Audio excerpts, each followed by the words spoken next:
ఓం శాంతి.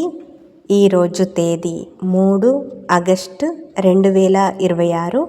ఈరోజటి అవ్యక్తిశార బాబ్దాద యొక్క ముఖ్యమైన ఆజ్ఞ ఏమిటంటే నిరంతర స్మృతిలో ఉండండి మరియు మనస్సు, వాణి, కర్మల ద్వారా పవిత్రముగా అవ్వండి.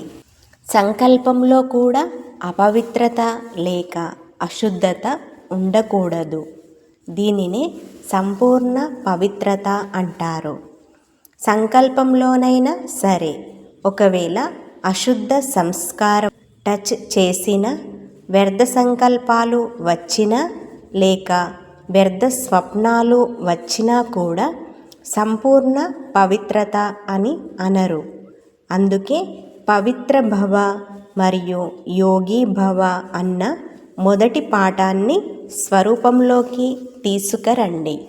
అప్పుడే బాబా సమానముగా అయ్యేందుకు మరియు బాబాకు సమీపముగా వచ్చేందుకు అధికారులుగా అవ్వగలరు. ఓం శాంతి.